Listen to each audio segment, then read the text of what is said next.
मला वाटतं तुम्हाला तुमच्या इथनं पण म्यूट करता येतं ना सर्व लोकांना? हो, केलाय म्यूट.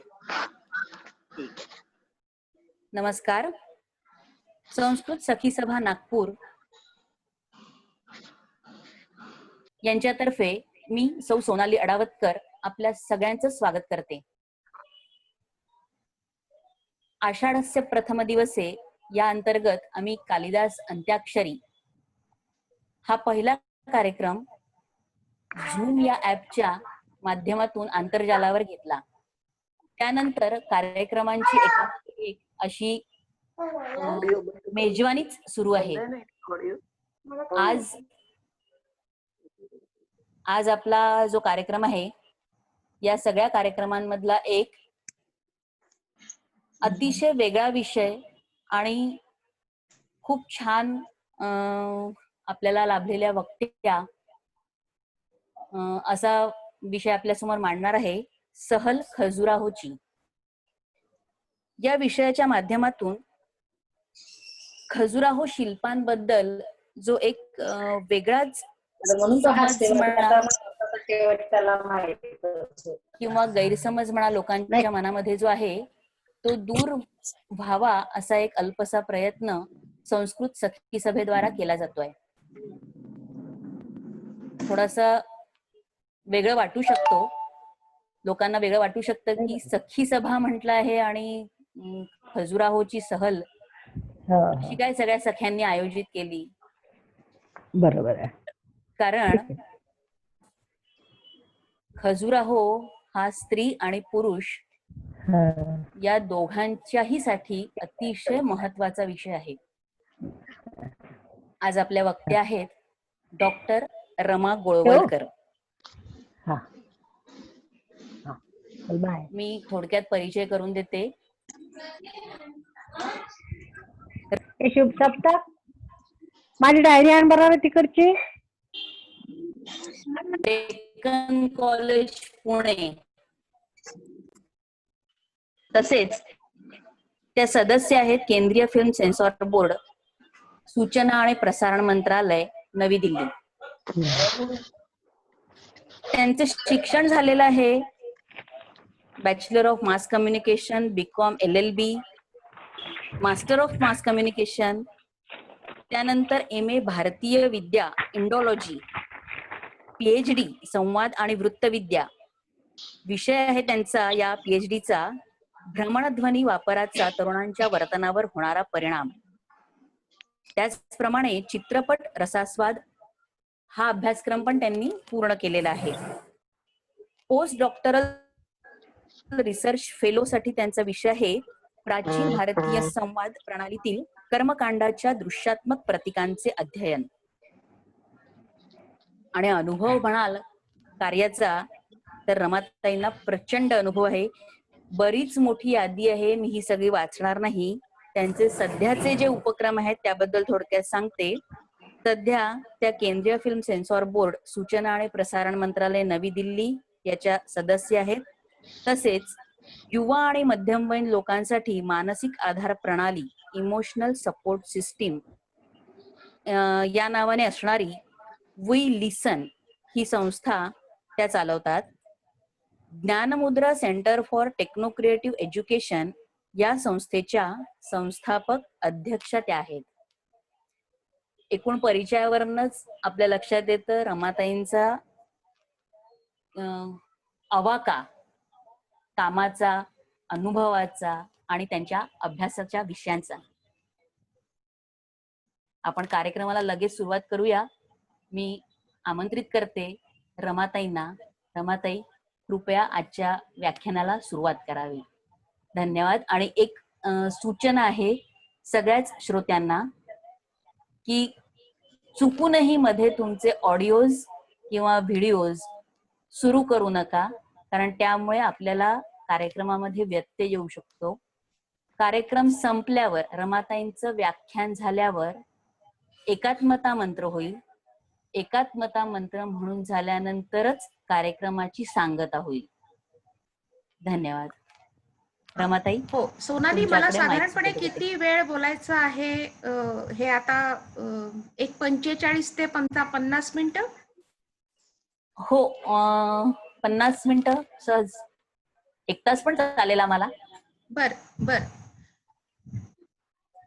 योऽन्तः प्रविश्य मम वाचमिमां प्रसुप्तां सञ्जीवयत्यखिल शक्तिधर स्वधाम्ना अन्त्याश्च हस्तचरण श्रवणत्वगादीन् प्राणान् नमो भगवते पुरुषाय तुभ्यम्. आपल्यासारख्या अत्यंत सुबुद्ध, अनुभवी आणि संस्कृत प्रेमी जनांच्या समोर माझ्यासारख्या एका छोट्याशा कार्यकर्तीला बोलायची संधी आपण सर्वांनी दिली, याबद्दल मी आपल्या सर्वांचे सर्वप्रथम आभार मानते. संस्कृत सखी सभा या संस्थेच्या नागपूरच्या सर्व सदस्यांचे मी मनपूर्वक आभार मानते आणि माझ्या भाषणाला सुरुवात करते. मला विषय जरी सहल खजुराहोची असा दिला असला तरी त्यातले मी फक्त 2 पैलूच या 50 मिनिटात मांडू शकेन असं मला वाटतं, कारण खजुराहो प्रत्यक्ष जाऊन आणि अनुभवण्याची एक अद्भुत चमत्कृती आहे. मला तुम्हाला एक 2 अनुभव सांगावेसे वाटतात. मी स्वतः येऊन जाते तिथे, ते मंदिर कसं बघावं सांगते, आणि असं मी जेव्हा म्हणते त्यावेळेला सगळे हा आम्ही पाहिलंय खजुराहो, आम्ही गेलो होतो, आम्हाला माहितीये खजुराहो. आणि मग मी त्यांना विचारते की तुम्ही साधारणपणे किती वेळ एक मंदिर पाहिलं? तर सगळ्याचं उत्तर असतं त्यात काय, आम्ही गेलो, आम्ही पहिल्या कॉम्प्लेक्स बघितला आणि मग 2-3 मंदिरं जी उरलेली होती ती आम्ही बघितली आणि परत आलो. एका दिवसात खजुराहो होण्यासारखं नाही.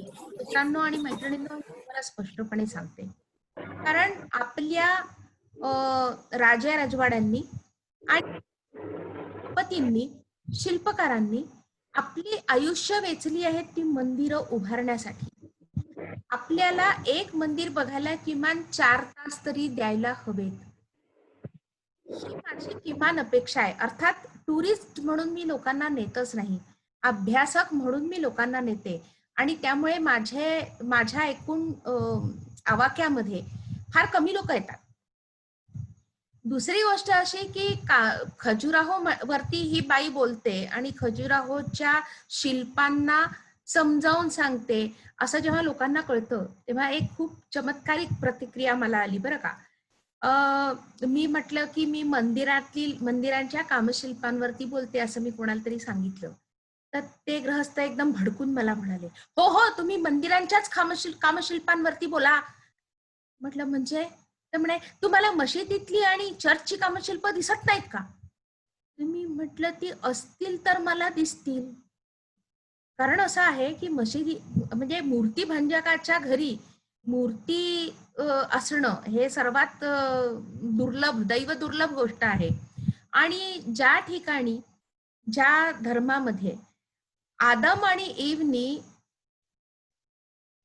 काम वृत्ती त्यांच्यात विकसित झाली म्हणून त्यांना देवानी ईडन गार्डन मधनं निष्कासित करून पृथ्वीवरती पाठवलं, त्यांनी पाप केलं असं त्यांना सांगण्यात आलं, आणि त्यांच्या त्या पापक कृतीतून माणसाचा जन्म झाला, असा जो धर्म, ज्या धर्माची संकल्पना आहे, म्हणजे प्रत्येक मनुष्य किंवा प्रत्येक स्त्री ही या पापकृतीतून जन्माला आली असं सांगणारा जो धर्म आहे, तो कसा काय बरं कामशिल्प आपल्या चर्चेसवरती किंवा चॅपल्सवरती उभारेल? त्यामुळे मुळात काम हा विषय भारतीय संस्कृतीत अत्यंत रुळलेला आहे. पायवाटा अगदी निश्चित आहेत, आपल्याला दिसतातच, किंबहुना एक हमरस्ता किंवा राजमार्ग हा कामशिल्पांच्या माध्यमातून आणि कामशास्त्राच्या माध्यमातून वात्स्यायनांनी आणि त्याच्यानंतर त्या वात्स्यायनांच्या शिष्यांनी कामशिल्पाच्या माध्यमातून फार उत्कृष्टपणे बांधून काढलेले आहेत.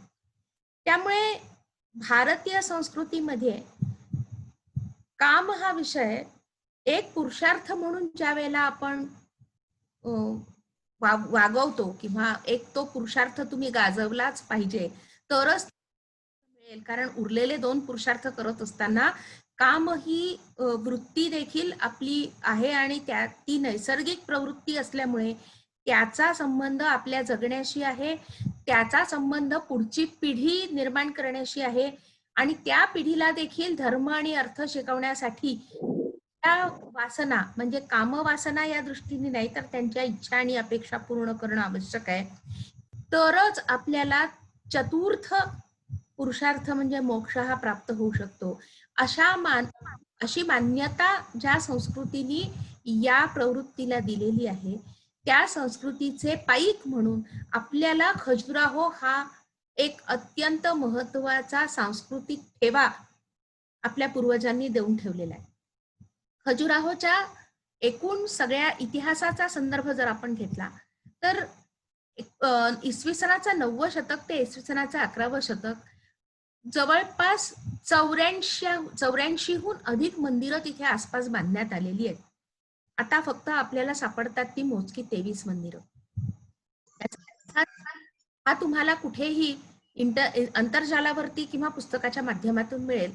जे उपलब्ध नाही ते आपण या 45 किंवा 50 मिनिटात समजून घेण्याचा प्रयत्न करू. माझ्या भाषणाचे 2 भाग आहेत. पहिला भाग आहे तो आपण विचार करूया की कशा पद्धतीने हा खजुराहोचा विषय आपल्या समोर आपल्या पूर्वजांनी मांडला. तर मी आता पॉवर पॉइंट प्रेझेंटेशन सुरू करते माझं आणि त्याचा लाभ तुम्ही सर्वांनी घ्यावा. सहल खजुराहोची असा जरी हा विषय असला तरीही मी मात्र त्याचं नाव ठेवलेलं आहे उपल संवाद आणि खजुराहो.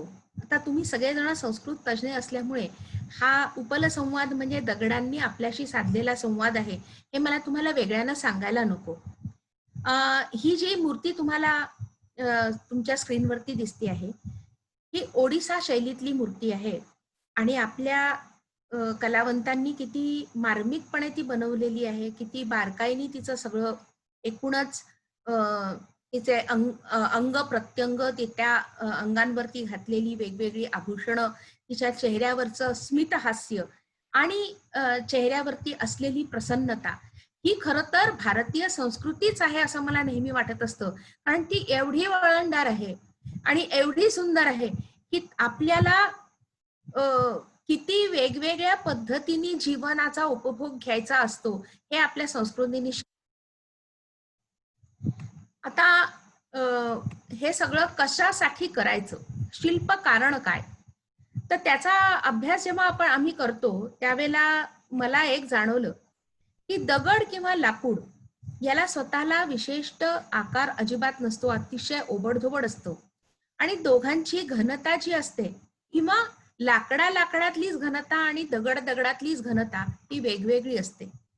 आणि हा पदार्थ, हे दोन्ही पदार्थ जे आहेत हे एक नैसर्गिक चमत्कार म्हणून आपण बघतो. कारण नैसर्गिक आकारातच आपल्याला त्यात अनेक ओळखीचे आणि मनाला मोहून घेणारे असे आकार आपल्याला सापडतात. आणि या दोन्हीचा वापर करून आपल्या शिल्पकारांनी शिल्प निर्माण केली. तर माध्यम असतं दगड किंवा लाकूड.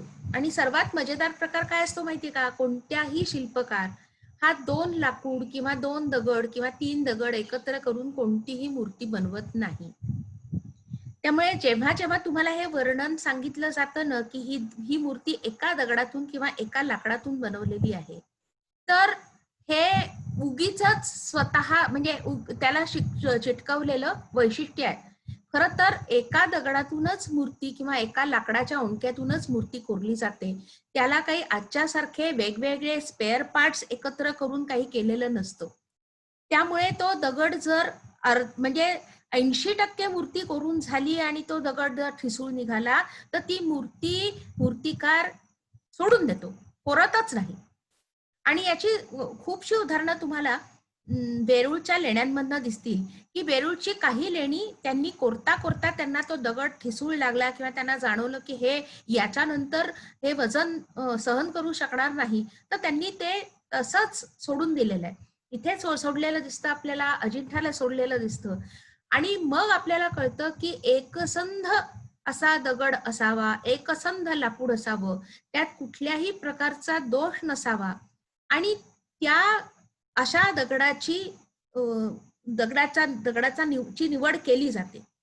आता ज्यावेळेला तुम्ही एखाद्या निष्णात शिल्पकाराशी बोलता त्यावेळेला तो तुम्हाला सांगतो की आम्ही दगड कसा ओळखतो. तर दगडाला देखील लिंग असतं असं आपल्या शिल्पकारांचं मत आहे. तर कसं तर सेडिमेंटेशन ज्या वेळेला होतं म्हणजे एकावर एक जेव्हा थर जमा होतात मातीचे किंवा वाळूचे आणि त्याच्यावरती प्रचंड भार आला की त्याचा रूपांतर दगडात होतं.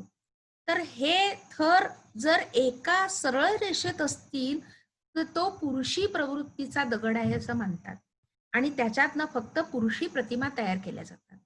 आणि जर त्यात तुम्हाला लहरी दिसतील म्हणजे वेगवेगळ्या उंच सखल अशा रेषा दिसत असतील तर मात्र तो स्त्री प्रवृत्तीचा दगड आहे. इंग्लिशमध्ये त्याला वेव असं म्हणतात, वेवी स्टोन. तर तो स्त्री प्रवृत्तीचा दगड आहे असं मानतात आणि त्यानुसार मग त्यातून वेगवेगळ्या प्रकारच्या स्त्री प्रतिमा तयार केल्या जातात. आपल्या ऋषी मुनींनी आपल्या कलावंतांनी सामान्य माणसांसाठी एक नियम घालून दिलाय की कोणतीही कला ही डोळ्यांना सुखावणारी असली पाहिजे. त्यातलं सौंदर्य हे कलावंतांनी रसिकांसाठी उलगडून दाखवलं पाहिजे. तर पहिलं त्याचं कतिपय लक्षण आहे ते म्हणजे डोळ्यांना सुखावणारं सौंदर्य असलं पाहिजे. मग नुसते डोळे सुखावून चालणार नाही तर नंतर येतं ते मन. त्यामुळे मनाला मोहून टाकणारं असं सात्विक असायला हवं. तिसरा मुद्दा आहे ते तर्कशुद्ध तत्वनिष्ठ सिद्धांत त्यात मांडला गेला. तुमच्या बुद्धीला ते पटतं आणि बुद्धी देखील त्याकडे आकर्षित होते. कारण बुद्धीला हवं असतं ते तत्वनिष्ठ सिद्धांत, तर्कशुद्ध सिद्धांत. मग याच्या पुढचा भाग जो असतो तो असतो ते भावनांचं उन्नयन. म्हणजे डोळ्याचं सौंदर्य, मनाला मोहणारं सात्विक दर्शन, बुद्धीला पटणारं तर्कशुद्ध तत्वनिष्ठ सिद्धांत त्यातून उजागर होत असेल तर भावनांचं उन्नयन होतं. आणि या सगळ्याचा एकत्रित परिणाम म्हणजे आपल्या आत्म्याला तोषवणारं प्रासादिक संकल्पन प्रस्तुत केलं जातं. तर या सगळ्या तुम्ही म्हणाल हे सगळे 5 सोपान आहेत किंवा 5 पैलू आहेत किंवा 5 एका पाठोपाठ एक येणाऱ्या प्रक्रिया आहेत, परंतु या सगळ्याचा म्हणजे कोणीतरी म्यूट केलेलं नाही आणि लहान मुलाचा आवाज पण मला येतोय. कृपया आपला म्हणजे कनेक्शन म्यूट करा प्लीज. आणि मग या आधारावरतीच मंदिर स्थापत्य पंचांग हे आधारलेलं आहे. स्थापत्य हे आपल्या बुद्धीला आवडतं. अरे बापरे, एवढं मोठं कसं काय बांधलं असेल बा, किंवा याची लांबी, रुंदी आणि उंची याची सांगड यांनी कशी घातली असेल, हे आपल्याला नेहमीच भावणारी गोष्ट आहे, ती आपल्या बुद्धीला भावते. उदाहरणार्थ 1010 म्हणजे आजपासून बरोबर 1010 वर्षांपूर्वी एक मंदिर बांधण्यात आलं तंजावरला. राजराजेश्वर चोलांनी बांधलेलं बृहदीश्वर मंदिर. त्या मंदिराच्या एकूण उंचीच्या मानाने त्याच्यावरती त्याचा कळस म्हणून किंवा द्राविड भाषेमध्ये किंवा द्राविड स्थापत्यशास्त्रामध्ये त्याला स्तूपी असं म्हणतात. ती 80 टनाची स्तूपी त्यांनी इतक्या उंच चढवली. याबद्दल डिस्कव्हरी चॅनल एक 1.5 तासाची डॉक्युमेंटरी तयार करतो. कारण हे स्थापत्य बुद्धीला आव्हान देणार आहे आणि बुद्धीला विज्ञान, मंदिराच्या स्थापत्यामध्ये कुठे ना कुठेतरी विज्ञान हे असलंच पाहिजे अशी एक पूर्व अट साधारणपणे 14व्या शतकाच्या संपेपर्यंत तरी तुम्हाला पाळलेली आढळते. मी नेहमी जो अभ्यास करते तो 14व्या ते 15व्या शतकापर्यंतच्या मंदिरांचाच करते. त्यानंतरची मंदिरं ही मंदिरं आहेत, परंतु त्यात हे स्थापत्य पंचांग तुम्हाला फारसं आढळत नाही. विज्ञानाचा संबंध ज्यावेळेला जोडला जातो त्यावेळेला मला तुम्हाला अगदी आवर्जून सांगावं लागतं की हम्पी नावाच्या गावी एक विरूपाक्षाचं मंदिर आहे. ते कृष्णदेवरायाच्या काळामध्ये बांधण्यात आलेलं आहे. तर तिथे तुम्हाला पिनहोल कॅमेरा टेक्निक बघायला मिळतं. मी स्वतः प्रत्यक्ष 2दा तिथे जाऊन ते पिनहोल कॅमेरा टेक्निक बघून आलेले आहे. आणि कॅमेरा हे विज्ञानाचं म्हणजे प्रकाश विज्ञानाचं एक अत्युत्कृष्ट असं तंत्रज्ञान आहे असं म्हणायला पाहिजे. तर असं खूप खूप ठिकाणी आपल्याला हे विज्ञान बघायला मिळतं. जवळपास सर्वत्रच हे विज्ञान बघायला मिळतं. आणि याचा उल्लेख मला खजुराहोच्या या मंदिराच्या बद्दल बोलताना निश्चितपणे करायचा आहे. त्यानंतर आपल्याला दिसते ती कला. कला ही नेहमी मनाला गोंजारते आणि म्हणून आपल्याला शिल्पकला ही 3D मध्ये असते, म्हणजे 3 डायमेन्शनल असते. म्हणून शिल्पकलेला सर्वोत्कृष्ट कला असं मानलं जातं ललित कलांमध्ये. आणि परफॉर्मिंग आर्ट्स म्हणजे प्रस्तुतीकरण करण्याच्या कलांमध्ये नृत्याला सर्वोत्कृष्ट कला मानलं जातं, नाट्याला सर्वोत्कृष्ट कला मानलं जातं, कारण पुन्हा तो 3D मध्ये असतो सगळा भाग. भक्ती जी आहे ना, मंदिरात गेल्यानंतर ती तुमच्या मनात आपसूक रुजावी आणि तुमची मती त्यामुळे स्थिर व्हावी याकरता इथलं पावित्र्य, इथला एकूणच आध्यात्मिक वारसा हे सगळं आपल्याला भक्ती उत्पन्न करणारं असतं. त्यासाठी मंदिर पुराण किंवा स्थल पुराण या नावाने मंदिराबद्दलची एक आख्यायिका म्हणा, जनश्रुती म्हणा, किंवदंती म्हणा, अशा प्रकारे त्या मंदिराचं महात्म्य सांगणाऱ्या तुम्हाला गोष्टी सांगितल्या जातात, ज्यामुळे तुमच्या मनात त्या मंदिरात असलेल्या देवतेबद्दल आदर निर्माण होईल, आदराचं पर्यवसन श्रद्धेत होईल आणि श्रद्धानंतर भक्तीमध्ये परिवर्तित होईल आणि या भक्तीच्या माध्यमातून आपली मती स्थिर होईल. आणि दर्शन, तुम्ही सगळे संस्कृतचे जाणकार आहात, त्यामुळे दर्शन किंवा फिलॉसॉफी ही आत्म्याला किती संतुष्टी देऊ शकते याचा अनुभव तुम्ही माझ्यापेक्षा जास्त घेतलाय, कारण मी फक्त 12वी पर्यंतच संस्कृत शिकलेले आहे आणि नंतर तुमच्यासारख्या संस्कृत विद्वानांचे कवडसे गोळा करत मी ते सगळे कवडसे जोडून, जसं जिक्सॉ पझल जोडलं जातं तसं जोडून मी माझं प्रतिपादन करत असते. त्यामुळे तुम्हा सर्वांचे आशीर्वाद मला असावेत ही माझी माफक इच्छा आहे की तुम्ही निश्चित द्याल याची खात्रीही आहे.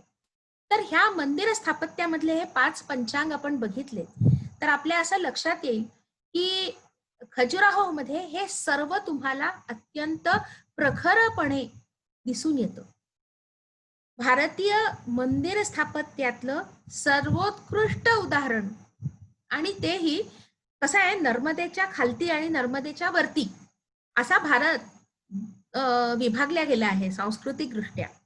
तर नर्मदेच्या खालच्या साधारणपणे नर्मदेच्या खालच्या आणि त्याच्याहूनही खाली आपण जर गेलो तर कावेरीच्या खालच्या शैलीला, मंदिर स्थापत्य शैलीला द्राविड शैली असं म्हणतात. आणि नर्मदेच्या वरच्या सगळ्या ज्या मंदिर स्थापत्य शैली आहेत त्यांना नागर शैली असं म्हणतात. तर नागर शैलीच्या सर्वोत्कृष्ट मंदिरांपैकी एक मंदिर हे खजुराहोचं आहे. आता त्यात जर आपण विचार केला की खजुराहोच्या मंदिरात आपल्याला नेमकं काय दिसतं, काय विज्ञान आहे, काय स्थापत्य आहे, तर मंदिराच्या सर्व अवयवांचा वापर या स्थापत्यामध्ये करण्यात आलेला आहे. म्हणजे ज्याच्यावरती ते मंदिर बांधण्यात येतं. आता कसं आहे की आपल्याला पायवा खणून इमारत बांधण्याची पद्धत आपल्याकडे नाही, आपल्याला दिसते की बा खालती पार्किंग लॉट असतो, त्याच्यासाठी पायवा, त्याच्याही खालती जाऊन पायवा खोदल्या जातो, मग पार्किंग लॉटचे 2 माळे येतात आणि मग वरती ती अख्खी मोठीच्या मोठी इमारत उभारली जाते. त्यामुळे आधी पायवा खणायचा, म्हणजे आधी खोल धरणीमध्ये जायचं, खदारडी खोदायची आणि त्याच्यावरती ते अख्खं स्थापत्य उभं करायचं. ही पद्धत मंदिरांच्या बाबतीत आपल्याला दिसत नाही. मंदिराचे स्थपती जगती निर्माण करतात. जगती किंवा त्याला अधिष्ठान असं म्हणतात. साधारणपणे 24 फूट उंचीचं अधिष्ठान या मंदिराला लाभलंय. आणि आपण आता सध्या ज्या मंदिराबद्दल बोलतोय त्या मंदिराचं नाव आहे कंदरिया महादेव मंदिर. ह्या कंदरिया महादेव मंदिराचा फोटो मी तुम्हाला नंतर दाखवणार आहे आणि तो किंवा आताच खरं तर मी दाखवू शकते. हा कंदरिया महादेव मंदिराचा फोटो आहे. तर तुम्हाला हे जमिनीपासून एक ओटा उंचपर्यंत गेलेला दिसतोय आणि त्या ओट्यावरती तुम्हाला ती मंदिराची रचना केलेली दिसते. तर या ओट्याच्या भोवती आता कसं झालंय की पूर्णपणे ते ओट्याचे जे जी छपाई केलेली बाजू होती किंवा त्याचं जे फिनिशिंग होतं ते कालामाना परत ते सगळं पडून गेलं. परंतु त्याच्यावरती काय असावं याचा अंदाज आपल्याला याच्या आधी बांधलेल्या लक्ष्मण मंदिरामध्ये येतो. या जगतीवरती सर्व प्रकारच्या जगराहटीत होणाऱ्या विविध क्रियाकलापांचं चित्रण केलेलं असतं. म्हणजे कुठेतरी बाजार भरलेला आहे, कोणीतरी मासेमारी करत आहे, कोणी शिकार करत आहे, कोणी नृत्य करत आहे, कोणी शृंगार करत आहे. म्हणजे शृंगार म्हणजे 16 शृंगारांपैकी शृंगार. मग कोणी काम करत आहे, म्हणजे काम करताय म्हणजे पाणी शेणताय किंवा सूप घेऊन बसलाय पाखडायला धान्य. त्यानंतर शेतकरी आपल्या रोवणी करत आहेत. असे सगळे विविध प्रकार त्याच्यावरती दाखवले असतात आणि त्याच्यामध्येच काही प्रमाणात कामशिल्प देखील असतात. आणि मग अपेक्षा काय की तुम्ही हे जे पायऱ्या आहेत ह्या पायऱ्या चढून जेव्हा तुम्ही त्या जगतीवरती येता त्यावेळेला ही सगळी जगराहटी तुम्हाला खाली सोडायची आहे.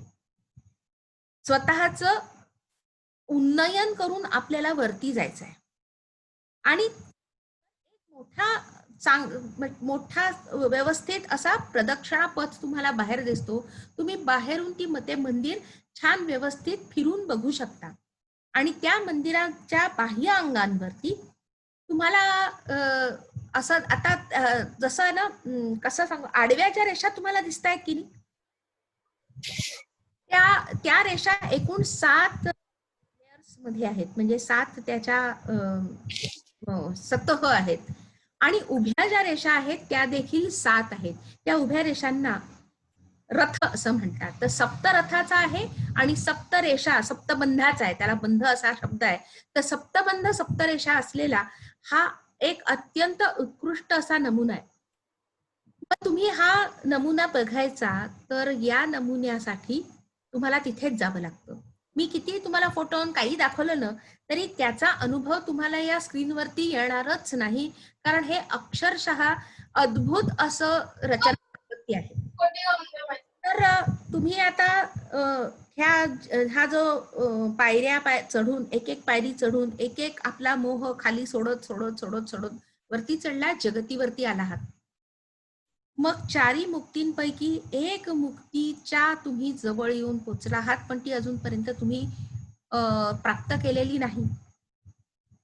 कारण ती प्राप्त करायची तर त्याच्यासाठी आध्यात्मिक उन्नयन होणं आवश्यक आहे आणि त्या शिकवण्यासाठी म्हणून आपल्याकडे काही स्त्री शिल्पांची योजना करण्यात आलेली आहे. त्या स्त्री शिल्पांबद्दल मी या प्रेझेंटेशनच्या दुसऱ्या भागात बोलणार आहे. पूर्णपणे परिक्रमा करून आपण पुन्हा त्या दुसऱ्या क्रमांकाच्या पायऱ्यांपर्यंत येतो. म्हणजे आपण मॉन्टेसरी किंवा बालवर्ग किंवा शिशुवर्गातून थोडस काहीतरी अक्षर ज्ञान घेऊन मग आध्यात्मिक शिशुवर्गातून एक पायरी वरती चढत चढत चढत चढत जातो आणि तुम्हाला असं दिसेल की त्या मंदिराच्या अगदी प्रवेशद्वारावर मकर तोरण आहे आणि मकराचा उल्लेख अनेकदा अनेक ठिकाणी अनेक प्रतीकांच्या माध्यमातून येतो. मकर हे आपल्याला प्रत्येक वासना ही किती प्रबळ असते हे सांगणारं प्रतीक आहे. त्यामुळे मकराची जी योजना तिथे करण्यात आलेली आहे ती 2 अर्थांनी करण्यात आलेली आहे. एक तर म्हणजे या वासनेच्या मगर मिठीतून तुम्हाला सुटायचं आहे म्हणून तुम्हाला या मंदिरात यायचं आहे, आणि दुसरं मकर हे गंगा नदीचं वाहन असल्यामुळे गंगा ज्या प्रकारे पवित्र आहे त्या प्रकारे आपलं मन, चित्त, बुद्धी, अहंकार पवित्र करून या मंदिरात प्रवेश करा अशा 2 अर्थ. बरं आजकाल काय आहे की आपण द्वयर्थी ह्या शब्दाला एक वेगळाच अर्थ दिलेला आहे. म्हणजे त्यात काहीतरी एक साधा अर्थ असतो आणि दुसरा अश्लील. इथे दोन्ही अर्थ इतके पवित्र आहेत की काही सांगताच सोय नाही. पहिला तर तुम्हाला वासनेच्या मगर मिठीतून सुटायचं आहे आणि दुसरं म्हणजे गंगे इतकं पवित्र मन, चित्त, बुद्धी सगळं करून, अंतःकरण करून आतमध्ये शिरायचं आहे. पहिला आहे तो अर्धमंडप, जिथे तुम्ही शिरणार आहात. त्यानंतर आहे तो मुखमंडप, नंतरचा आहे तो मुख्य मंडप. या मुख्य मंडपाच्या आतमध्येच रंगमंडप आहे. त्यानंतर येतं ते अंतराळ आणि अंतराळानंतर येतं ते गर्भगृह. तर आता तुम्ही स्वतःला उंचावत नेता आहात आणि तुम्ही त्या अर्धमंडपात पोचलात. म्हणजे सलोकता ही जी पहिली मुक्ती आहे ती तुम्ही मिळवण्यासाठी प्रयत्न सुरू केले आहेत तुम्ही. आणि आता देवाचा आणि तुमचा लोक एकत्र झालाय, कारण आता तुम्ही एका प्लेन वरती, एका पातळीवरती आलेला आहात. त्यामुळे ती सलोकता ही तुम्हाला या मंदिरात, म्हणून जेव्हा आपण हे म्हणतो की देवाचे द्वारी उभा क्षणभरी तेणे मुक्तिचारी साधियेला, त्यातली पहिली मुक्ती जी आहे ती सलोकता ही आपल्याला इथे सापडणार आहे. त्यानंतर आपण देवाच्या आशेनी, देवाला पाहण्याच्या आशेनी आतमध्ये जातो. आतमध्ये गेल्यानंतरही आपल्याला अनेक शिल्प काहीतरी सांगत असतात. ती सांगत असतात, आपण त्याच्याकडे दुर्लक्ष करूनच आपण आतमध्ये जातो. पण ती सांगायची, ती पाहायची, त्यांच्याकडनं ते आपल्याशी काय संवाद साधतायत हे समजून घ्यायचं. तर तिथे खरोखरच हे मंदिर मी जवळपास 5 ते 6 तास दाखवते. इतकं सुंदर मंदिर आहे. त्यानंतर आपण आतमध्ये जातो. आपल्याला विश्वनाथ मंदिर मध्ये सापडलेला एक शिलालेख इथे लावून ठेवलेला असा दिसतो. आणि मग आपण आतमध्ये गेल्यानंतर मुख्य मंडपात म्हणजे मुखमंडपापासून मुख्य मंडपात जातो. त्या मंडपामध्ये रंगशिला आहे आणि तिथे विविध प्रकारचे परफॉर्मिंग आर्टचे रोजचे कार्यक्रम होत असत. देवाला 2 प्रकारे आपल्याला त्याची उपासना करायची असते. एक तर अंगभोग हवा आणि दुसरा रंगभोग हवा. अंगभोग म्हणजे त्या मूर्तीवरती करण्यात आलेले येणारे विविध सोपस्कार, उदाहरणार्थ पंचामृताचं स्नान, त्यानंतर शुद्धोदकाचं स्नान, त्याच्यानंतर त्याची स्वच्छता विविध प्रकारे, मग त्याला कपडे घालणं, त्याला अलंकार करणं, त्याला गंध, अक्षत, फुलं वाहणं, त्याला म्हणजे शंकराचं मंदिर असेल तर बेल वाहणं, विष्णूचं मंदिर असेल तर तुळस वाहणं, त्यानंतर त्याला धूप, दीप, नैवेद्य अशी जी षोडशोपचारे पूजा आपण मूर्तीच्या माध्यमातून करतो, ती सर्व पूजा करणं म्हणजे अंगभोग. यथा देहे तथा देवे. आपल्याला जे स्वतःच्या अंगावरती करायला आवडतं ते सगळं आपण त्या देवाच्या अंगावरती करतो. आपल्याला विविध प्रकारची अत्तर लावायला आवडतात, तर आपण सुगंधी द्रव्य म्हणून अत्तराचा फाया देखील परमेश्वराला देतो. आपल्याला प्रकाशात राहायला आवडतं. खरं तर देव स्वयंप्रकाशी आहे. आपल्याला काय गरज आहे त्याला धूप दीप दाखवण्याची, पण आपण दीप दाखवतो. त्या स्वयंप्रकाशाला दीप दाखवायचं म्हणजे ही आपली एक वेगळीच भक्ती आहे ती.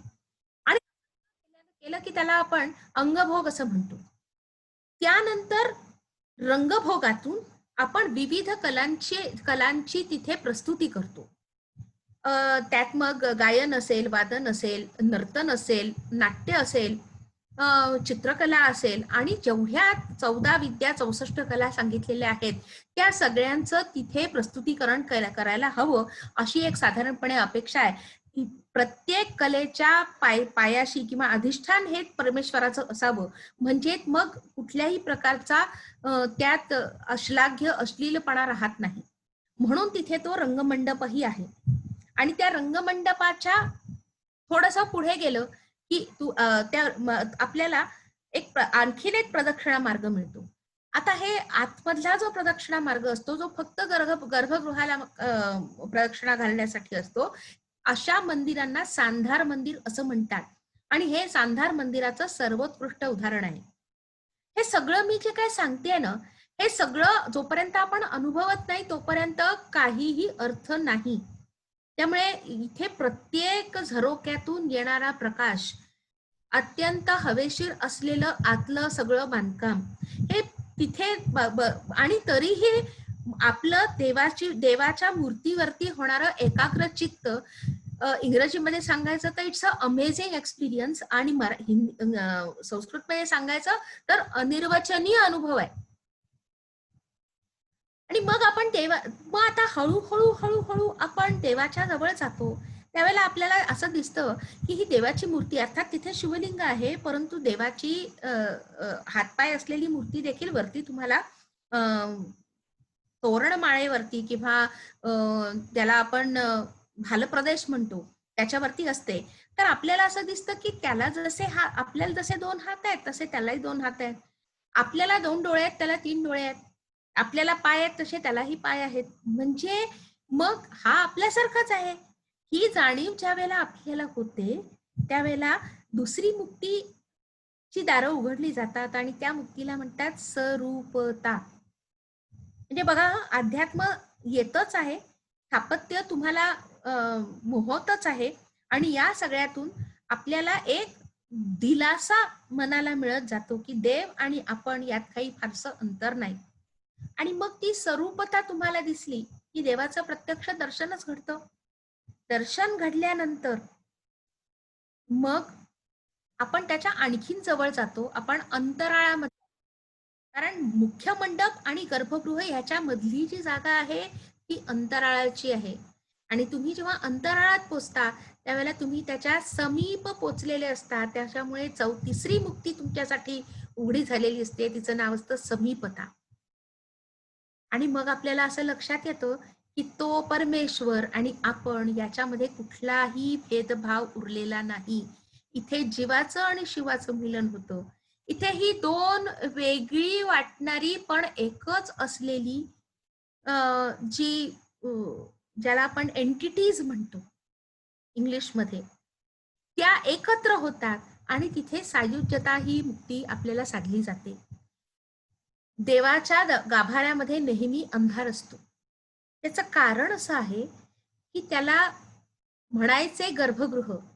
एकूण मंदिराच्या सगळ्या पसाऱ्यामध्ये गर्भगृह शरीराच्या मानाने तिचं गर्भाशय जेवढं असतं तेच प्रमाण गर्भगृहासाठी वापरलेलं दिसतं आपल्याला.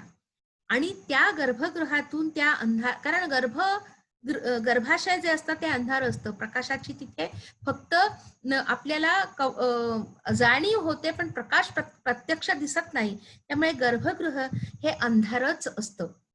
आणि जेव्हा तुम्हाला तिथल्या प्रकाशाची सवय होते, डोळे सारावतात, त्यावेळेला मग आपण ज्योतीच्या प्रकाशात ती अख्खी देवाची मूर्ती बघतो, निहाळतो. ज्योतीचा प्रकाश हा ज्ञानाचा प्रकाश आहे. हे सगळं प्रतिकात्मक आहे.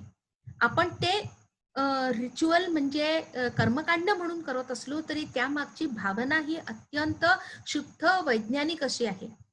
त्या ज्योतीच्या प्रकाशात जेव्हा आपण त्याला बघत असतो आणि त्याच्यातला आणि आपल्यातला साधर्म्य बघत असतो, त्यात आपण विलीन होण्याची इच्छा आपल्या मनात निर्माण झालेली असते, तिथे सायुज्यतेच्या मुक्तीची दारं कवाडं उघडतात.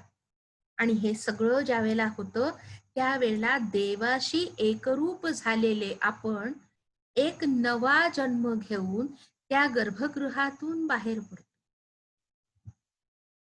आता याला कंदरिया महादेव मंदिर म्हणतात. याचं कारण असं आहे की भारतीय विज्ञानाने शिव ही देवता स्थल आणि काल या 2 परिमाणांसाठी वापरलेली आहे. विष्णू हा जसा मोक्षाचा प्रतीक आहे, ज्या ठिकाणी स्थल आणि काल हा शून्यत्वाला पोचलेलं असतं, त्याप्रमाणे हे स्थल आणि काल जर तुम्हाला दाखवायचं असेल तर तुम्हाला शंकराच्या सगळ्या रूपांची वर्णनं जर आपण वाचली तर त्यात त्यांनी हेच सांगितलेलं आहे. कालभैरव किंवा महाकाल, उज्जैनीचा महाकाल हे शंकराचं कालस्वरूपाचं प्रतीक आहे. तर भारताच्या स्थापत्यकलेमध्ये 3 मंदिरं अशी आहेत ज्या ठिकाणी 3 प्रकारचे स्थल म्हणजे आकाश किंवा अवकाश हे तुम्हाला दाखवण्यात आलेले आहे. यातलं पहिलं जे आहे ते स्थूल आकाश, म्हणजे जे डोळ्यांनी दिसतं असं. तर कंदरिया महादेव मंदिर हे स्थूलाकाशाचं प्रतीक आहे. तंजावरचं एकाच कालखंडात तयार, ही 10व्या शतकातली मंदिर आहे. तर तंजावरचं जे बृहदीश्वर मंदिर आहे ते स्थूल म्हणजे स्थूल आणि सूक्ष्म यांचा संयोग ज्या ठिकाणी होत असतो अशा अवकाशाचं प्रतीक आहे. आणि चिदंबरम नावाचं गाव तामिळनाडूमध्ये आहे, तिथे तो संपूर्णपणे अवकाशाचंच प्रतीक आहे. पूर्ण म्हणजे कॉस्मिक स्पेस जी आपण म्हणतो त्या कॉस्मिक स्पेसचं प्रतीक म्हणून चिदंबरमचं शिवाचं मंदिर आहे. तर आता हे स्थूलाकाश कसं, तर ज्या रिकाम्या जागा तुम्हाला प्रत्यक्ष डोळ्यांनी दिसतात, उदाहरणार्थ पर्वत आहे आणि पर्वताच्या आतमध्ये गुहा आहे, त्या गुहेमधलं अवकाश जे आहे ते तुम्हाला प्रत्यक्ष डोळ्यांनी दिसतं आहे, म्हणून त्या गुहेला महत्व आहे. आणि त्यात तुम्ही राहू शकता, आपले विविध दैनंदिन कार्यक्रम करू शकता. या सगळ्या दृष्टिकोनातून आपल्याला स्थूल जागेची, अवकाशाची गरज असते. भरलेल्या जागेत आपण काहीही करू शकत नाही. मग हे जे मंदिर आहे हे स्थूलाकाशाचं प्रतीक आहे, कारण हे अक्षरशः गुहेसारखं बांधलेलं आहे आणि गुहेचं पर्यायवाची आहे कंदर, म्हणून हा कंदरिया महादेव. आणि या महादेवाच्या अवकाशी तत्वाचं हे एक स्थूलाकाशी प्रतीक आहे.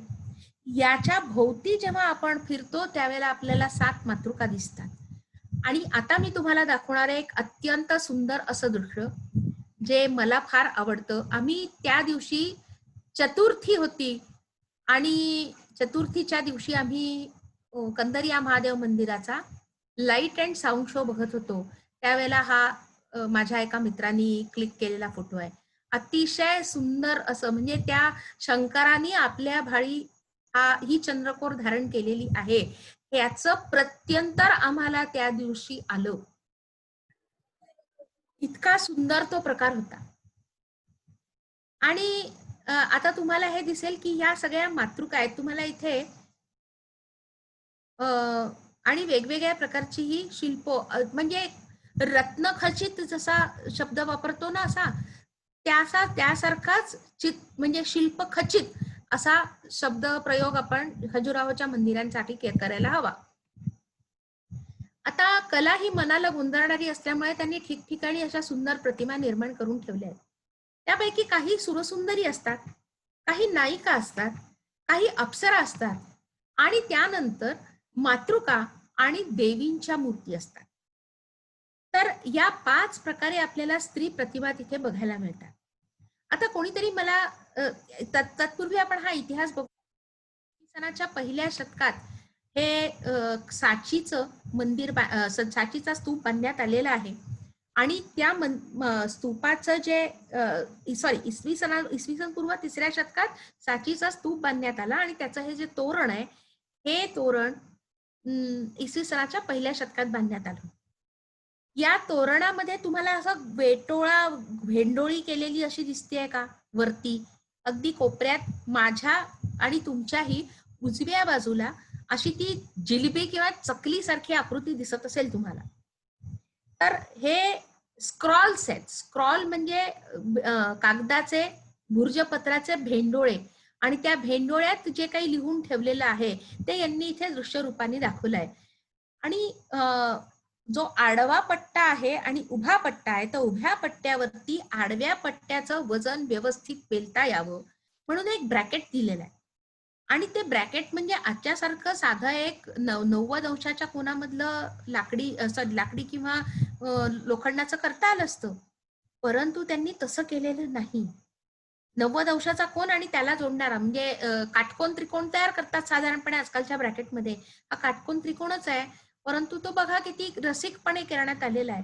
ही आहे शालभंजिका, म्हणजे शाल वृक्षाची फांदी, तिला आपल्या यौवनाचं जो जो भार आहे तो सहन होत नाही, म्हणून ती शालवृक्षाची फांदी धरून उभी राहते आणि ती फांदी देखील तो भार सहन करू शकत नाही, म्हणून ती तुटते. म्हणून हिला म्हणायचं शालभंजिका. तिचे कपडे बघा, तिचे दागिने बघा, हिचा एकूण रुबाब बघा, हिचं सौष्ठव बघा. आणि त्यातूनही महत्वाचं मला तुम्हाला दाखवायचं आहे ते म्हणजे जेव्हा आपण मागून तिला बघतो तेव्हा तिची हेअरस्टाईल बघा. तिने चक्क शोल्डर कट यू कट केलेला आहे. त्यामुळे जे लोक बायकांनी केस कापू नये असल्या विचारसरणीचे असतात आणि विचारसरणी सांगतात, त्यांना हा फोटो प्रत्येक स्त्रीनी दाखवला पाहिजे. आणि मग आपल्याला असं लक्षात येतं की आपण परत खजुराहोकडे आलेलो आहोत. आणि खजुराहोमध्ये सगळ्यात आधी मी तुम्हाला दाखवते ती चेंडू खेळणारी कंदुक खेळणा. आता ही सुरसुंदरी आहे. सुरसुंदरी तुम्हाला आपल्या अंग प्रत्यंगातलं सौष्ठव दाखवत कोणत्या गोष्टीत तुम्ही तुमचा वेळ घालवता आणि त्यामुळे तुम्हाला या 4 मुक्ती साधता येत नाही हे सांगत असतात. आपण ज्या वेळेला मॉन्टेसरी लेवलला असतो किंवा शिशु वर्गाच्या पातळीवरती असतो त्यावेळेला तिथे शिक्षिकाच असते, तिथे शिक्षक नसतो. कारण इतक्या लहान मुलांना इतक्या संयमाने सांभाळण्याचं कौशल्य फक्त स्त्रियांमध्येच असतं. त्यामुळे इथे सुरसुंदरीच आहेत, इथे सुरसुंदर तुम्हाला दिसणार नाहीत. त्यामुळे पहिला जो आपला वेळ घालवण्याचा उत्कृष्ट साधन आहे ज्यात आपण हा वेळ वाया घालवतो आणि कुठल्याही प्रकारे देवाचं नामस्मरण जप तप वगैरे काही करत नाही ते म्हणजे हे खेळ. म्हणून ही कंदुक खेळायला तुम्हाला सुरुवातीला दिसते. त्यानंतर तुम्हाला खजुराहोच्या मंदिरांवर वेगवेगळ्या प्रकारे आळस देणाऱ्या आलसिका दिसतील. मला कोणीतरी विचारलं सुद्धा इतक्या आलसिका का, तर म्हटलं कारण प्रत्येक काम करताना आळस येतो. त्यामुळे प्रत्येक कामाचा आळस हा वेगळा असतो, म्हणून या वेगळ्या आलसिका दाखवलेल्या आहेत. पण तरीही आता त्यांच्या कापड जे आहे ते किती तलम घातलेलं आहे त्याचा तुम्हाला अंदाज येईल की पायाच्या पोटरीवरती तुम्हाला त्या कापडाच्या चुण्या किंवा निर्या देखील दिसतील. तिचा म्हणजे कटी प्रदेश बघा, तिचा एकूणच ताव बघा, ती ज्यात कोणत्या तावात उभी आहे आणि तिचा कॉन्फिडन्स बघा एकूण. आता ही आलसिका त्याहून वेगळी आहे. बरं, तिने आता आजकालच्या मुली जे हॉट पॅन्ट घालतात त्यासारखं काहीतरी घातलेलं आहे आणि तिचे हात तुटलेले आहेत कारण हे धडापासून वेगळे असतील, म्हणजे स्वतंत्र असतील आणि जवळपास 1000 वर्ष झालेली आहेत, आक्रमणं झाली, परंतु खजुराहो तरी बरंच इंटॅक्ट आहे आणि त्या आक्रमणामध्ये कदाचित हे हात तुटण्याची शक्यता आहे किंवा वेगवेगळ्या वातावरणाच्या लहरींमुळेही हात असे म्हणजे दगड झिजू शकतो आणि ते सगळं खाली येण्याची शक्यता आहे. परंतु तिने आता आपण राजस्थानमध्ये एक लहरिया नावाची साडी मिळते, त्यात अशा उभी आडव्या तिरप्या रेषा असतात बघा, त्याला हे लोक राजस्थानी बायका पावसाळ्यामध्ये घालतात आणि त्याला लहरिया असंच म्हणतात. म्हटलं असं तुम्ही इंटरनेटवरती शोधून घ्या लहरिया डिझाईन कसं असतं. तर ती लहरिया पॅटर्न तिने तिथे घातलेली आहे आणि मग आपल्याला दिसते की मी तुम्हाला थोडासा तिचा अँगल बदलून असा दाखवलाय. तिच्या हातातले जे बाजूबंद आहेत, तिची हेअरस्टाईल आहे, ही सगळी तुम्ही बघा, तुमच्या लक्षात येईल. ही आलसिका आणखीन वेगळीच आहे. आणि या स्त्रीचं म्हणजे या सुरसुंदरीचं नाव आहे कनकाभरणा किंवा केतकी भरणा. ही स्वतःची प्रतिमा आरशात बघण्यातच गुंग आहे. तिचं बरं, ती मांग नाही भरत आहे बरं, म्हणजे भांगामध्ये शेंदूर भरत नाही आहे, तर तिची जी बिंदी आहे ती थोडी वाकडी झालेली आहे आणि तिला ती मधोमध आणण्याचा प्रयत्न करते. तर आता प्रश्न असा आहे की थोडस मोठं झाल्यानंतर आपण किती वेळ आरशात बघण्यात घालवतो. पण आता तिचा जो आरसा आहे तो बहिर्गोल असलेला आहे, म्हणजे कॉन्व्हेक्स असा आरसा आहे, जो साधारणपणे आपल्या टू व्हीलरच्या रिअर व्ह्यू मिररचा ची आहे असं समजा. आणि मग त्या रिअर व्ह्यू मिरर मध्ये लिहिलेलं असतं काय, objects appearing in the rear view mirror may be, काय असं ते जवळच असतात ना, ते बाहेर म्हणजे दूर नसतील असं असं समजून घ्या वगैरे, असा त्याचा काहीतरी त्यातला अर्थ आहे. तर आपण आपलं भविष्य भूतकाळ किती कसा निहाळत असतो, आपण किती भूतकाळात रमलेलो असतो, की अशा प्रकारे आपण त्यात वेळ घालवत असतो. हे सगळं ही केतकी भरणा उर्फ कनका भरणा आपल्याला सांगत असते. त्यानंतर ही जी आहे ही सुगंधा आहे. आता ही सुगंधा आहे कशावरनं, तर तिने एक खूप सुंदर अशी अत्तराची कुपी हातात घेतलेली आहे आणि तिने ती अत्तराची कुपी उघडली आहे आणि तिचा वास बघा कसा तिने घेतलेला आहे. मी तुम्हाला क्लोजअप मध्ये दाखवते. तिने अशा श्वास घेतल्यामुळे, खूप दीर्घ श्वास घेतल्यामुळे नाकपुडे अशा दबल्या गेलेल्या आहेत. तिची हेअरस्टाईल बघा. आणि मग आपण विविध प्रकारचे वास घेण्यात आपण किती, म्हणजे आता सांगण्याचं तात्पर्य आहे की आपल्या पंचेंद्रियातून होणाऱ्या संवेदनांच्या विळख्यात आपण कसे गुंतलेलो आहोत, हे ही त्याच्यापैकी जो सुगंध आहे त्यात आपण कसे गुंतलो हे सांगणारी ही सुगंध आहे. मग पुढे अजून आपण येतो, ही आहे, तिचं नाव आहे शुकसारिका. हिच्या डाव्या खांद्यावरती, म्हणजे आपल्याला उजव्या बाजूला दिसतंय, हातावरती एक शुक बसलेला तुम्हाला दिसेल आणि तिच्या जवळ तिच्या दुसऱ्या हातामध्ये आंब्याच्या म्हणजे कोयऱ्या लटकलेल्या आहेत आणि तिने चॅलेंज दिलेलं आहे. हे थोडंसं चावट उदाहरण आहे, परंतु असं सांगितल्याशिवाय लोकांना आजकाल कळतही नाही किंवा काही काळी कळत नव्हतं. आणि ती त्या शुकाला म्हणते की यातला खरा आंबा कोणता, म्हणजे माझ्या सौष्ठवामधला आणि या आंब्याच्या घोसांमधला खरा आंबा कोणता आहे तू शोधून घे. सांगण्याचं तात्पर्य असं की विविध प्रकारे तुम्हाला मोहवून टाकणारे, माया जालात फसवणारे प्रसंग आपल्या आयुष्यात येत असतात आणि त्यात आपल्याला निरक्षीर विवेक करता यायला पाहिजे. डोळ्यात अंजन घालून घेणं, स्वतःच्या डोळ्यात अंजन घालणारी ही अंजना आहे. तुमच्यासारख्या प्रबुद्ध लोकांना ही अंजन घालण्याची क्रिया काय सांगावी बा, आणि स्वतः म्हणजे हा स्वाध्याय आहे. आणि मग ही जी आहे ही शुभगामिनी आहे. ही सांगते आहे की तुम्ही काम करायला निघालात तर तुमच्या आयुष्यामध्ये, तुमच्या कामामध्ये अडथळे आणण्यासाठी तुमच्या पायात काटे बोचणारच आहेत आणि ते कुठल्याही प्रकारचं दुःख न करता सहजी काढून टाकून आपल्याला पुढे जायचं. मग ही आहे ती पत्रलेखिका, सॉरी ही दालमालिका आहे. ही दालमालिका यासाठी, हिचं काम काय, तर ही तुम्हाला सांगते की देवाकडे जाताना पत्र, पुष्प, फल, तोय यापैकी जे मिळेल ते घेऊन तुम्हाला देवाच्या दारी जायचं आहे. राजाकडे जाताना, देवाकडे जाताना, लहान मुलांकडे जाताना रिकाम्या हाताने जायचं नाही. त्याच्यामुळे ही फुलं तोडते आहे, ही ती दालमालिका. ही पत्रलेखिका. तुमच्यापैकी ज्यांना फिलाटेली म्हणजे इंडियन पोस्ट किंवा विविध देशाच्या पोस्ट ऑफिसांनी छापलेले तिकीट जमवण्याचा जर छंद असेल तर भारत सरकारने या पत्रलेखिकेचा एक हे बनवलेला आहे, स्टॅम्प इश्यू केलेला आहे. तुम्ही तिची हेअरस्टाईल बघा, तिच्या कानातले बघा, एकूण तिचा आत्मविश्वास बघा पत्र लिहितानाचा. तिने जे काही घातलंय त्याच्यामध्ये एक प्रकारचा ची गती आहे, कारण तिचे कपडे सरळ नाही आहेत, ते लेहरावत आहेत.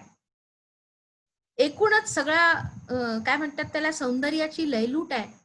आणि तिने पोटरी पर्यंतचे, म्हणजे आजकाल 3/4 घालतात तसं एक अंग, म्हणजे कटी वस्त्र नेसलेलं आहे आणि त्याच्या देखील चुण्या तुम्हाला त्याच्यावरती दिसत आहेत. तिची पावलं, तिच्या पावलाचे तिच्या टाचांच्या थोडं वरती तुम्हाला तिचे नुपूर दिसतील. आणि हे सगळं एकूणच इतकं सुंदर आहे की काही सांगताच सोय नाही.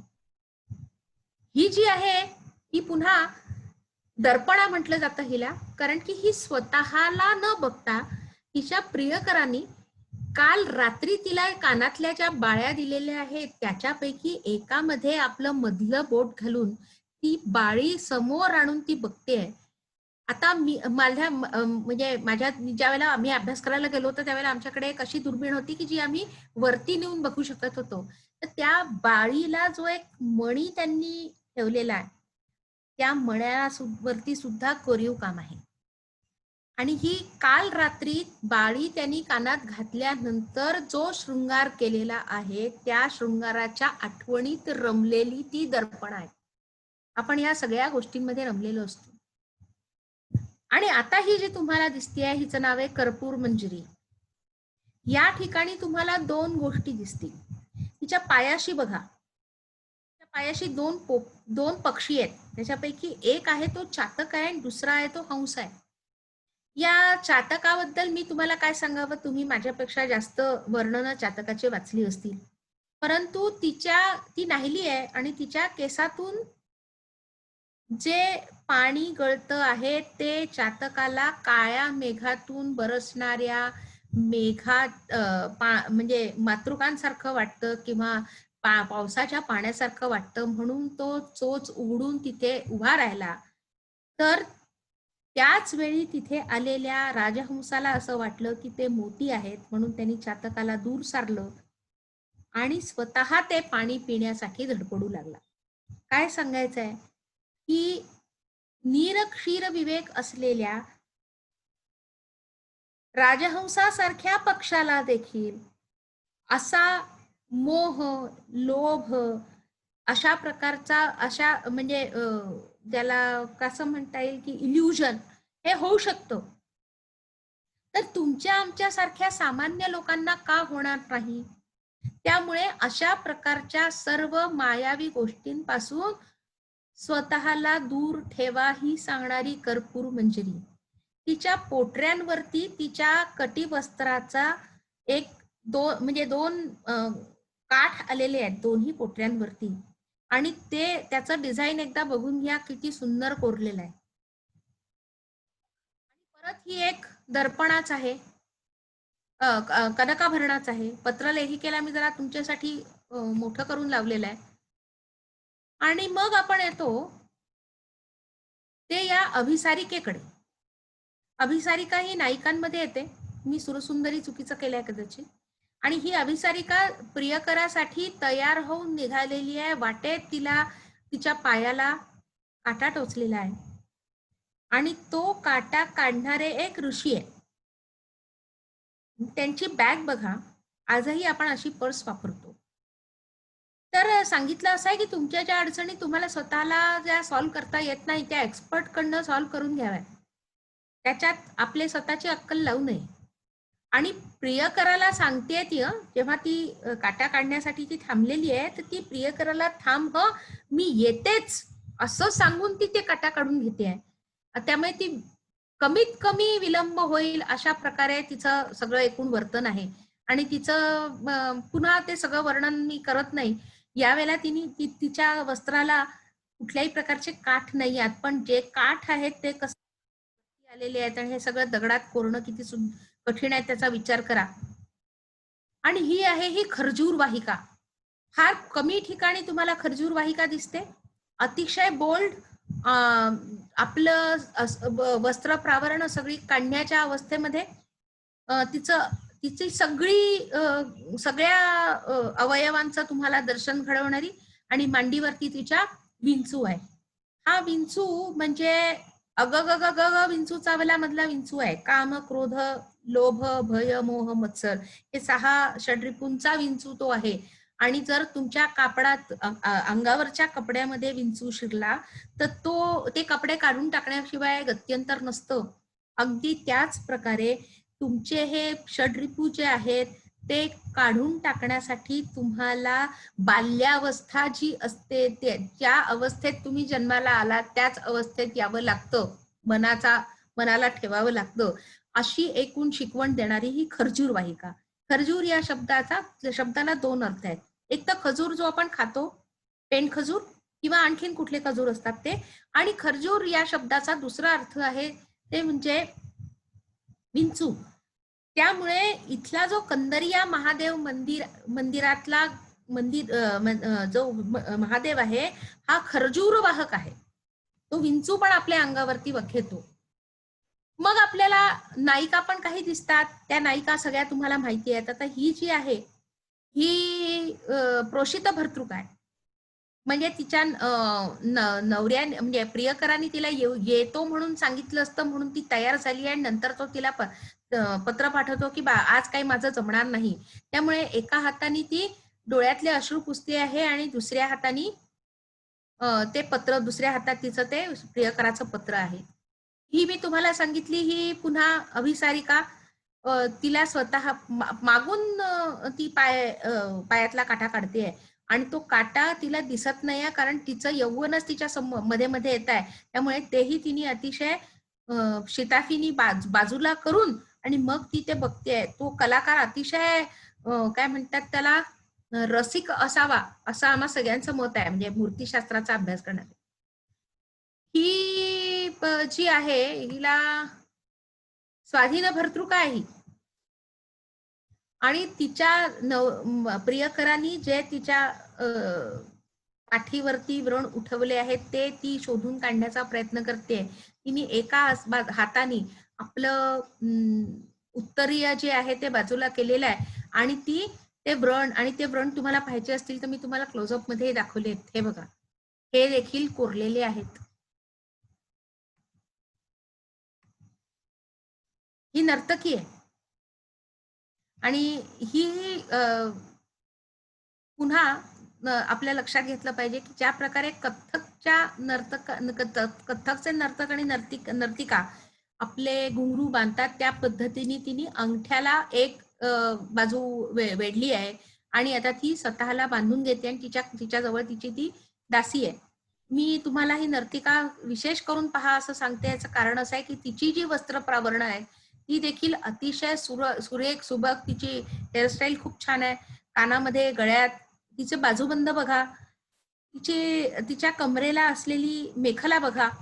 आणि हे सगळं बघत असताना तिने जो काही कटी वस्त्र नेसलेलं आहे त्या कटी वस्त्राचं देखील त्यांनी एक डिझाईन त्याच्यामध्ये टाकलेलं आहे आणि ते सुद्धा खूप प्रकर्षाने आपल्याला दिसतं. आणि मग आता आपण येतो ते नकुलिकामध्ये, म्हणजे साप आणि काय म्हणतात त्याला नेवला म्हणजे मुंगूस यांचा खेळ करणारी.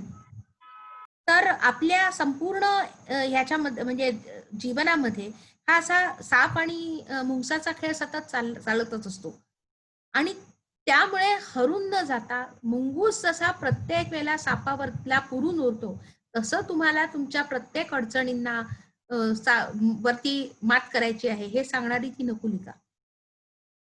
ही पुत्रवल्लभ आहे, ही पूर्ण आहे म्हणून मी टाकलेली आहे, कुठेही खंडित न झालेली. आपल्याला आपल्या मुलांचं प्रेम हे शेवटपर्यंत राहतं आणि त्यामुळे आपण संसारात अडकूनच राहतो.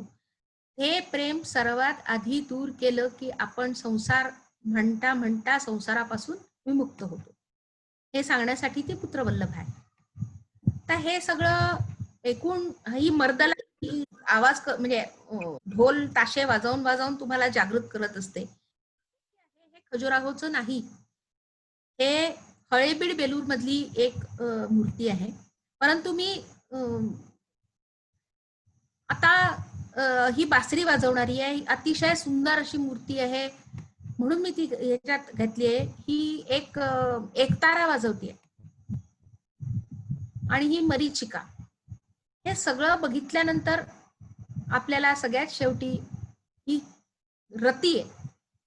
या सगळ्या तुम्हाला आपल्याला सांगत असतात की कोणकोणत्या प्रकारे आपण या संसारातच अडकून बसलेलो असतो आणि आपल्याला जे नेमकं साध्य करायचं आहे ते साध्य करत नाही. याची पाहायला वाटतं मी हिला कुठेतरी. याची शिकवण देणाऱ्या या सुरसुंदरी आपल्याला मुबलक प्रमाणात खजुराहो मध्ये सापडतात. त्या सगळ्या माझ्या अत्यंत जीवाभावाच्या मैत्रिणी आहेत आणि त्यांना भेटायला मी वर्षातनं किमान 2दा किंवा 3दा जातच असते. आणि तुम्हाला जर असं वाटलं की माझ्याबरोबर येऊन प्रत्यक्षपणे हे मंदिर बघावं, तर तुम्हा सर्वांचे या अभियानामध्ये मनपूर्वक स्वागत. तुम्ही माझं हे सगळं बडबड शांतपणे ऐकून घेतली याबद्दल मी तुमचे आभार मानते. आणि सर्वात शेवटी आलेली जी आलसिका आहे ही तर खजुराहो मधली सर्वोत्कृष्ट सुरसुंदरी आहे. मला नेहमी या मूर्तीकडे बघितल्यानंतर असं वाटतं की करिश्मा कपूरची 0 फिगर हिच्या पुढे काहीच नाही. इतकी सुंदर ती उभी आहे, तिचा डौल वगैरे. आणि तुम्ही माझं सगळं ऐकून घेतलं याबद्दल मी तुमचे विशेष धन्यवाद करते. नमस्कार.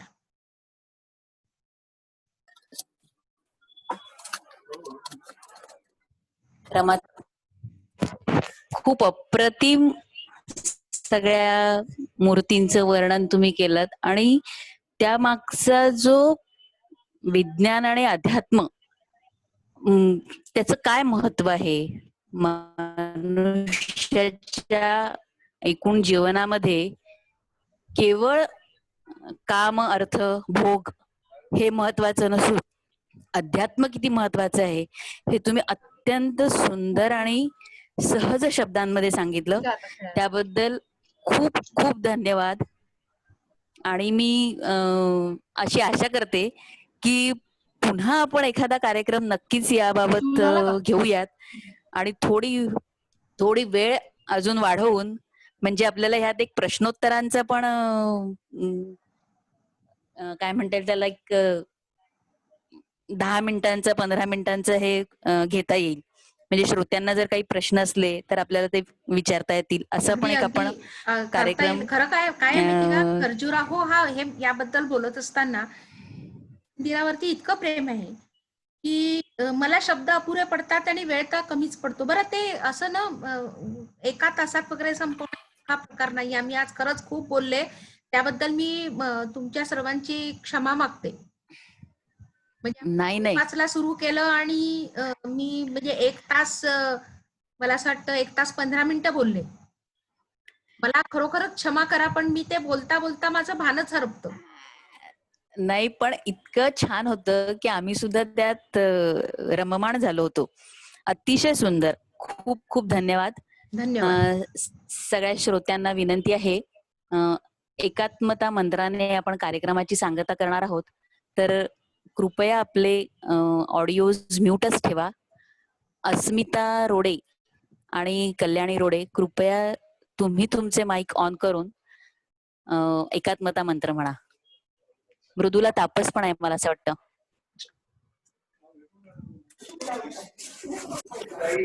आहे. हा, एकात्मता मंत्र. ओके.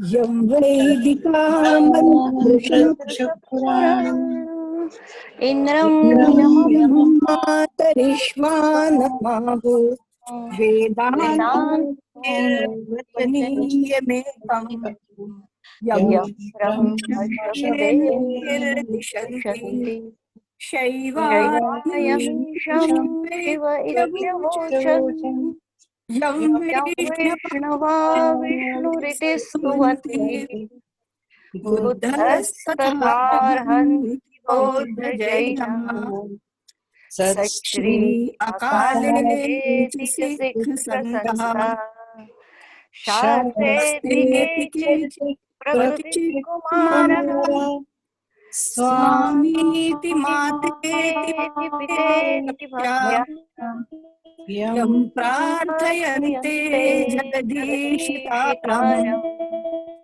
एक एव प्रभुरद्वितीयः स एक एव प्रभुरद्वितीयः ॐ शान्ति शान्ति शान्तिः शान्तिः.